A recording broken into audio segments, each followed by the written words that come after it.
Solzhenitsyn writes that at the end of 1944, when our army entered the Balkans, and especially in 1945 when it reached Central Europe, a wave of Russian émigrés flowed into the channels of the Gulag.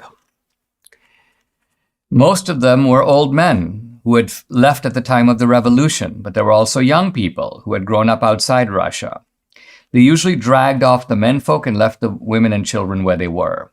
It was true, they didn't take everyone, but they took all those who, in the course of 25 years, this is from the Bolshevik Revolution to 1944, had expressed even the mildest political views or who had expressed them earlier, during the revolution.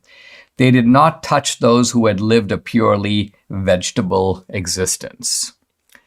So, the Soviets have long memories. They remember that even though you have these Russians who are now not living in Russia, they're living in Eastern and Central Europe, but the truth of it is once the Soviet armies occupy those territories, you scoop up all those people and you bring them back to Russia and you go, wait a minute, weren't you the guy who opposed the Bolshevik Revolution 25 years ago? Or weren't you the guy when the Bolshevik Revolution was first established, expressed some critical views to your neighbors, and we've got a report that you were not on the side of the revolution? And guess what? It's time for you to be punished now. I mean, you think with the war, the massive carnage, the Soviet victory, they would be like, who cares about any of that? Let's forget about all that. That's all ancient history. Let's welcome these people back into the Soviet Union and maybe... No, none of that. This is not the attitude of a police state. And so they take these guys and ship them right off to the Gulag.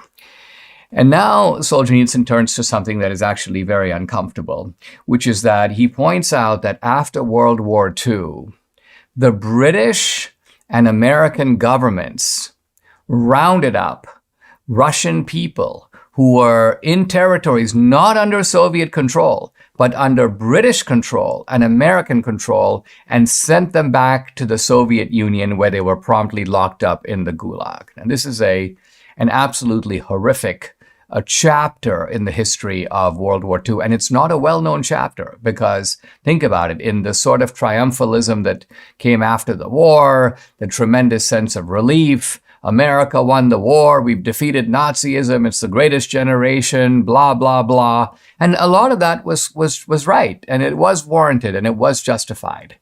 But here was the problem. The problem was that the United States and Great Britain were allied with Stalin in World War II. Now, this was not really an alliance, I would say, of friends, but it was an alliance of convenience because Hitler had invaded Poland, provoking World War II and causing the British to declare war against Hitler.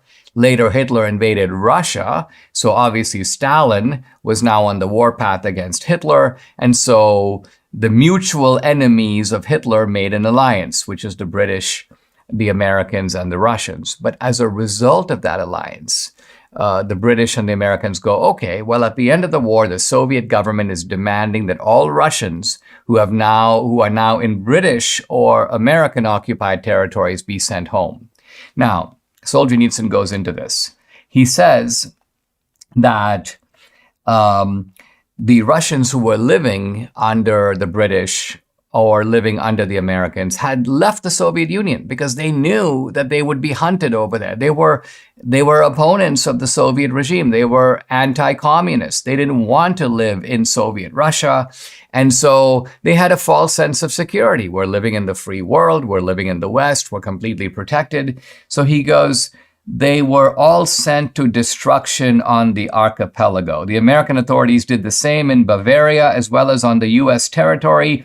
They delivered tens of thousands of Soviet citizens to a cruel fate, turning them over to the Soviets against their will. I mean, this is a horrible scene where American and British troops come to these Soviet citizens. They're like, please do not send us back. Why?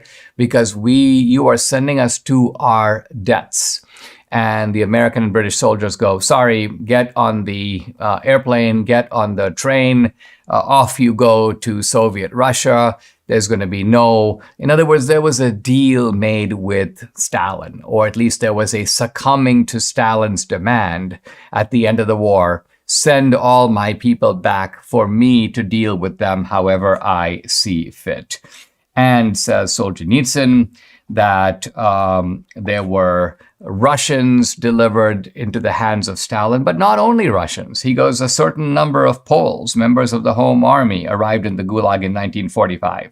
There were a certain number of Romanians and Hungarians. At the end of the war and for many years after, there flowed uninterruptedly an abundant wave of Ukrainian nationalists.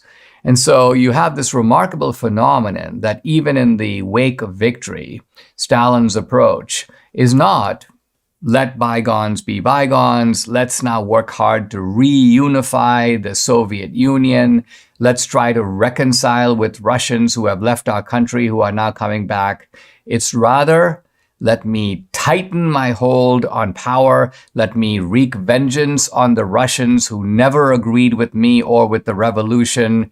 It's time to repopulate, even overpopulate, the Gulag.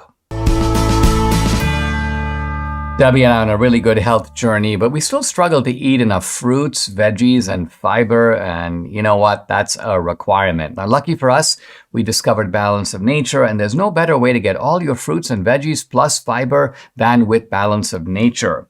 This is Balance of Nature's fruits and veggies in a capsule, so easy to take, made from fresh whole produce. The produce is powdered after an advanced vacuum cold process, which stabilizes the maximum nutrient content. And this is Balance of Nature's Fiber and Spice, a proprietary blend of fiber and 12 spices for overall and digestive health. Join Debbie and me. Start your journey to better health right now. Call 800-246-8751 or go to balanceofnature.com. You'll get 35% off your first preferred order by using discount code AMERICA. Again, it's balanceofnature.com or call 800-246-8751. Get 35% off your first preferred order by using discount code America.